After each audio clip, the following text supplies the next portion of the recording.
Okay, be honest with me for a second here. Do you ever check under your bed at night? I mean, even as adults, there's always that lingering, primal hesitation when the lights go out, right? We know we're perfectly safe, yet our brains just love to play tricks on us. But what if we actually want our brains to trick us? What is it about that sudden, shocking jolt of terror that keeps us coming back for more? Well, welcome to today's Explainer, where we are breaking down the mechanics of the short scare. We're going to be analyzing a really fascinating curated collection of short, scary stories put together by a high school student named Zoya Marland. She compiled her absolute favorite microfictions to figure out exactly how these tiny tales manage to manufacture massive amounts of adrenaline. By looking closely at the structure of these stories, we're going to uncover the hidden gears and levers that make a scary story truly terrifying. So let's kick things off with our first big theme, the rush of fear. Think back to being a kid. Zoya points out that these short stories really thrive in one specific environment, and that's the sleepover. Telling creepy tales in the dark with your friends isn't about inflicting deep psychological trauma or anything heavy like that. It's really about chasing a shared adrenaline high. It's about that immediate rush of fear. The whole goal of these microfictions is highly efficient delivery. I mean, they do not have time for long chapters of world building. They need to get you from perfectly comfortable to absolute panic in under a minute flat. Which brings us to our second theme, imposters close to home. The absolute crucial point in our first story, which is called Who's in My Bed, is the corruption of a safe space. It directly targets our psychological reliance on the people we trust the most. So, picture this. On one hand, you have a perfectly safe routine. A father is checking on his 7-year-old son, knowing the boy has a little trouble sleeping. It's comforting, right? It's totally normal. But then, this safety is disrupted by a single eerie detail. The son looks completely the same, but he's sporting this unusual ear-to-ear grin. The father asks if he's okay, and the grinning son simply asks his dad to check for monsters under the bed. The father chuckles, gets on his knees, and takes a look. But when the father looks under the bed, he doesn't find a monster. He finds his real son, pale, shaking, and afraid, who whispers, "Daddy, there's someone on my bed." I mean, wow, this is the imposter mechanic in full action. The monster isn't some vague shadow in the closet. It's taken the exact shape of the person the father loves most, and it's sitting right above him. It completely strips away our most foundational survival tool, which is trusting our own family. Zoya shares another story that uses this exact same terrifying mechanic. It's called A Mother's Call. In this one, a daughter is upstairs just doing her homework when she hears her mother call her down for dinner. It's a completely ordinary, totally domestic moment. But as the daughter makes her way to the stairs, before she even takes a single step down, hands suddenly grab her and violently pull her into the dark laundry room right beside the staircase.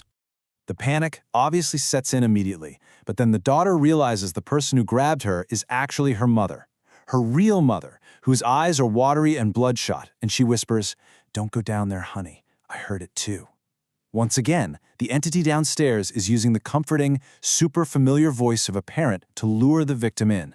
That trusted reality we all rely on is completely fractured.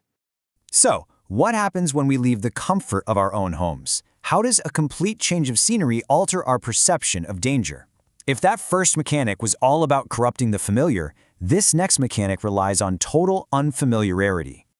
Let's move into part 3, Trapped in Isolation. Let's walk through the absolutely terrifying logic of a story called The Cabin. The hiker's descent into a nightmare happens in 3 very logical steps.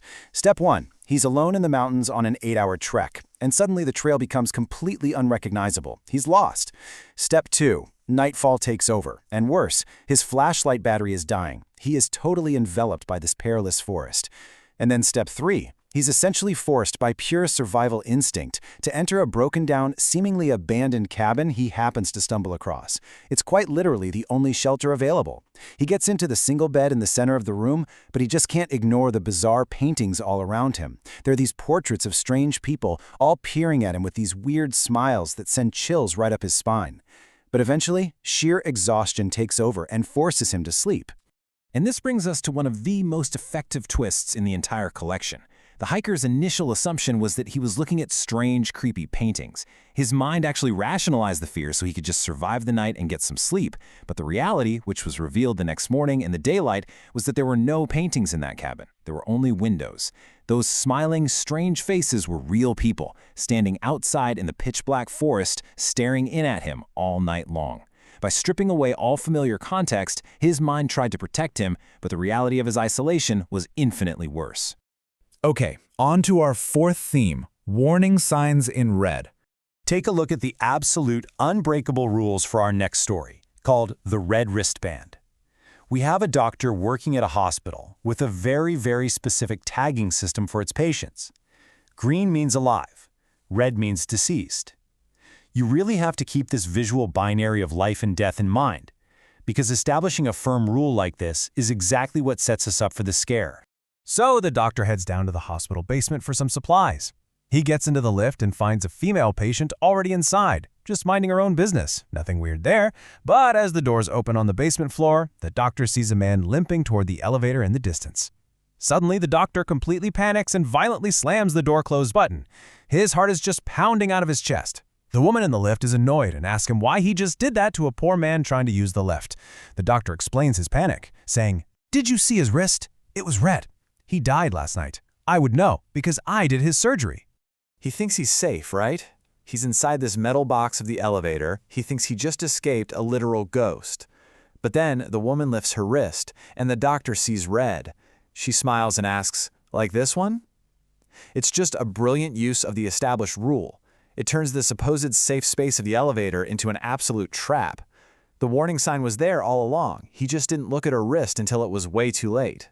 We actually see this exact same color used as a warning in another story called White with Red. Here's the setup. A man moves into a new apartment building. The receptionist gives him his keys with a nice smile, but gives him one extremely strict warning. Do not, under any circumstances, disturb the door with no number on his floor. Well, of course, human curiosity takes over. He checks the door. It's locked. So he gets on his knees and he peeks right through the keyhole. Inside the empty apartment, he sees the woman with super pale skin and long black hair standing with her face pressed against the wall in the corner. Feeling super weird like he's invading her privacy, he immediately leaves. But the guy just can't let it go. The very next day, that human curiosity takes over again. He goes right back to the door with no number, gets onto his knees, and peeks a second time. But this time, he doesn't see the pale woman. He sees only the color solid red. Just red. So he rationalizes this, right? He assumes the pale woman must have caught him peeking the day before and just covered the hole from the inside with some kind of red object. He ends up asking the receptionist about it, and she reveals this incredibly dark history. Apparently, a husband went crazy and killed his wife in that exact room. But they weren't exactly a normal couple. They had pale skin, black hair, and solid red eyes. And the terrifying truth just washes over you at the exact same moment it hits the man in the story. That red object wasn't blocking the keyhole. It was the woman's eye, staring directly back at him through the door. All right, let's bring it all together for our final section, the perfect sleepover scare. If we really look at the anatomy of Zoe's curated microfictions, a very distinct psychological pattern starts to emerge here.